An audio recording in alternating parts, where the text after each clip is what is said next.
RCB once. At what cost?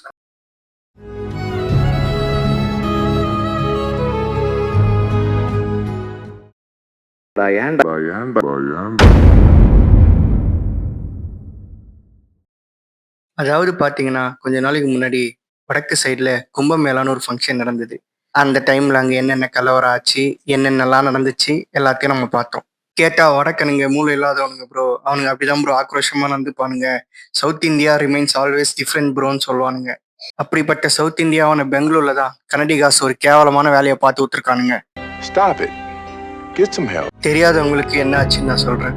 அதாவது IPL மேட்ச்ல ஆர்சிபின்ற team எல்லாருக்கும் தெரிஞ்சிருக்கும். ஒரு முறையும் கஷ்டப்பட்டு விளையாடி ஃபைனல்ஸ் கிட்ட போய் தோத்து இருக்காங்க. ஒரு முறை கூட கப் அடிச்சது இல்லை. ஃபர்ஸ்ட் டைம் விராட் கோலி, அதுவும் அவரோட ஜெர்சி நம்பர் 18 வருஷம் கழிச்சு ஃபர்ஸ்ட் கப் அடிச்சிருக்காங்க. அதை எல்லாருமே கொண்டாடினாங்க. நாட் ஒன்லி ஆர்சிபி ஃபேன்ஸ், எல்லா ஃபேன்ஸும் அதை கொண்டாடினாங்க. ஃபர்ஸ்ட் டைம் கப் அடிச்சிருக்காங்க இல்லையா? ஸோ அதை நல்லா செலிப்ரேட் பண்ற மாதிரி பெங்களூர்ல ஆர்சிபி டீம் அவங்க கப்போட ஒரு செலிப்ரேஷன் மாதிரி பண்ணலாம் இருக்காங்க. அண்ட் அங்கதான் ஓவர் கிரௌட்ல ஓடி ஒருத்தரை தள்ளி விட்டு கிட்டத்தட்ட 11 பேர் இறந்துட்டாங்க. என்னடா சாம்பி கூட்டமாடா நீங்க? அந்த கார் ஓனரோட மனநிலை எப்படி இருந்திருக்கும்? அடிச்சுக்கிறானுங்க, தள்ளி விட்டுக்கிறானுங்க. உங்களை பார்க்க தான் பயமா இருக்கு. குழந்தை, சின்னவங்க, பெரியவங்க, பெண்கள், ஆண்கள்னு எல்லாம் சராமாரியா தள்ளி விட்டு அடிச்சுக்கினாங்க.